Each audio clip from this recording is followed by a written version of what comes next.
সকল শিক্ষার্থীকে স্বাগত জানিয়ে শুরু করছি ম্যাথ ক্লাস। আজকে আমি ম্যাথ ক্লাসে চতুর্থ শ্রেণীর আমার গণিত চ্যাপ্টার 1 একাডেমিক ইয়ার হচ্ছে 2024, কোশ্চেন নম্বর 3, পেজ নম্বর 2।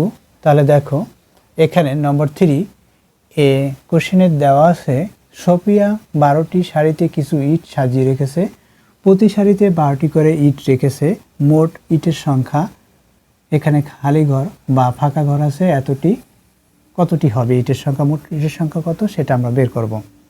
দেখো এখানে কোশ্চেনে দেওয়া আছে 12টি শাড়িতে কিছু ইট রেখেছে, 12টি শাড়ি অর্থাৎ শাড়ির সংখ্যা দেওয়া আছে, এখানে কিছু ইট রেখেছে প্রতি শাড়িতে। দেখো দ্বিতীয় লাইনে অর্থাৎ পূর্ণ বিরতির পরে প্রতি শাড়িতে 12টি করে ইট রেখেছে। প্রতি বলতে বোঝায় একটি শাড়িতে কয়টি ইট রেখেছে, 12টি ইট রেখেছে। তাহলে 12টি শাড়িতে কতগুলো ইট রেখেছে, অবশ্যই বেশি হবে, গুণ হবে।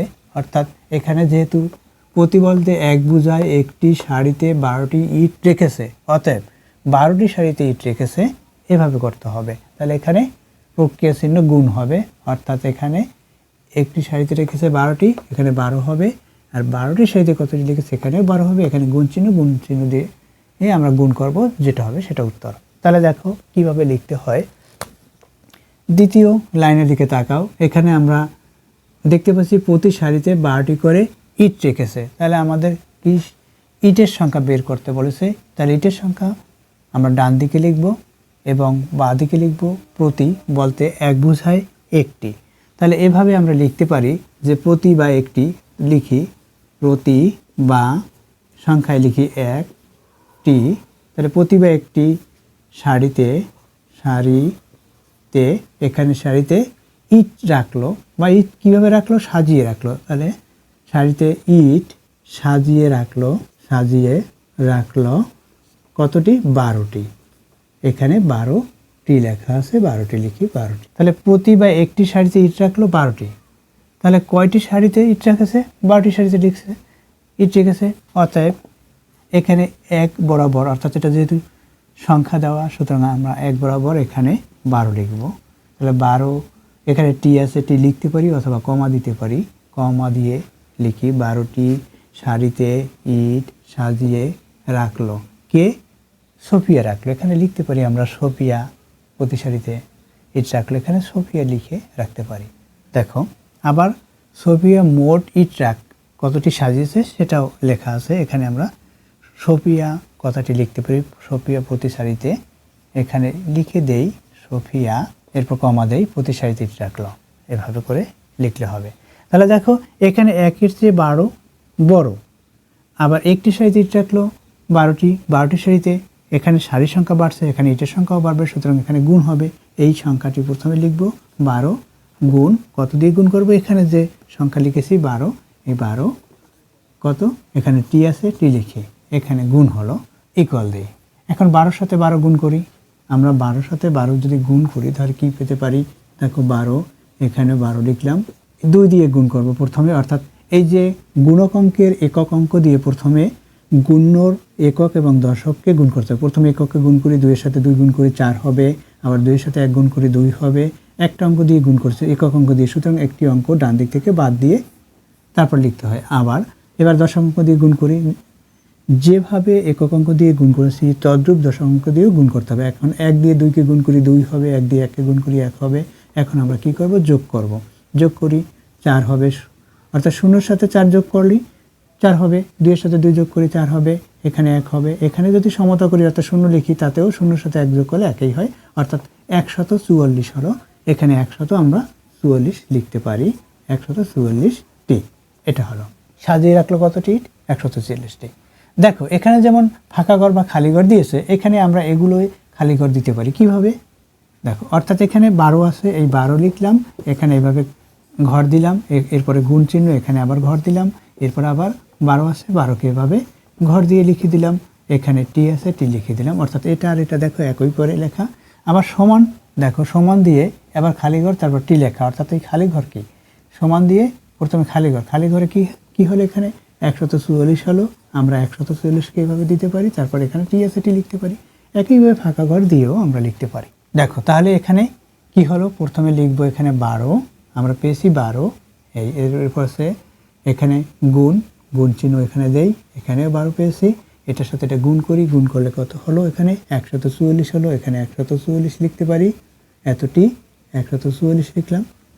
তাহলে সোফিয়া মোট ড্যাশটি বা খালি ঘর এতটি বা ফাঁকা ঘর এতটি ইট সাজিয়েছে কত, উত্তর পেয়েছি আমরা 144 পেয়েছি, 144 লিখে দেই, এটা লিখেছি, এটা উত্তর।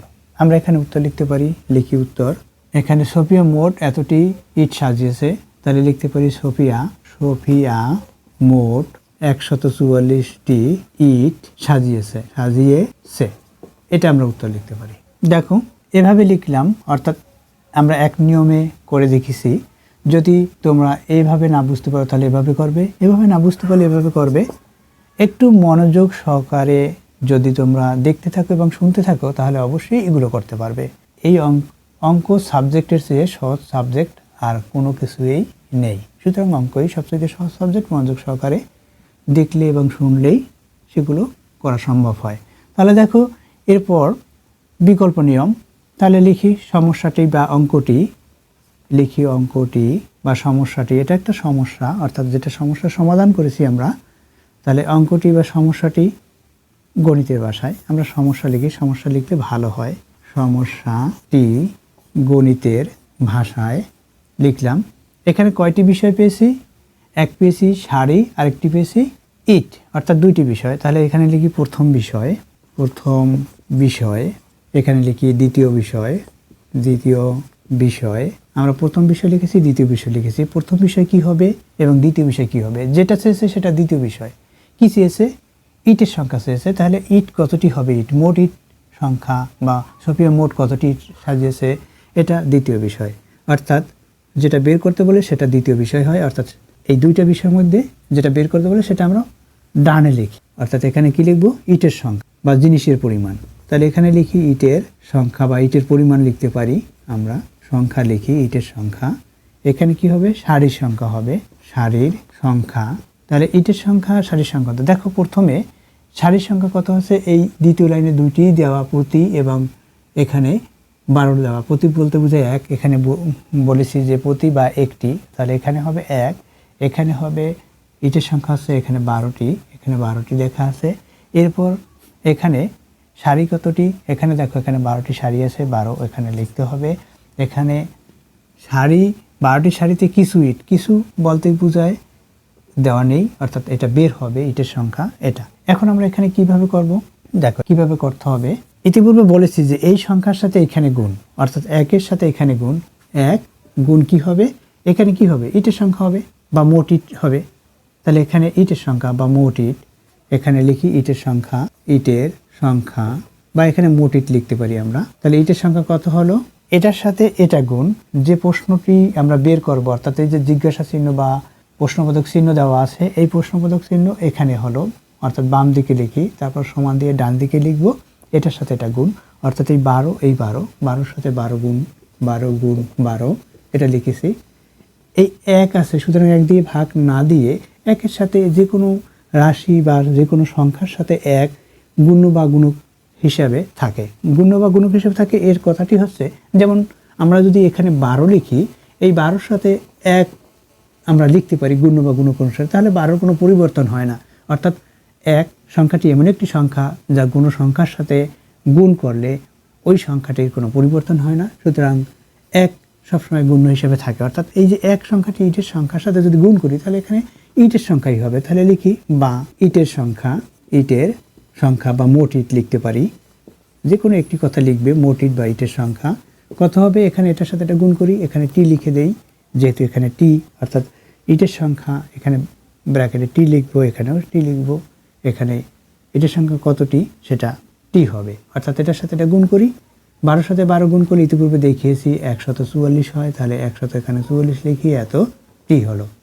এটা হচ্ছে উত্তর। মোট ইটের সংখ্যা কত, বা এখন লিখতে পারি এরপরে সোফিয়া মোট এতটি ইট সাজিয়েছে, এখানে লিখতে পারি অতএব সোফিয়া মোট 144টি ইট সাজিয়েছে, এটা লিখে দিই, সাজিয়েছে, এটা হচ্ছে উত্তর।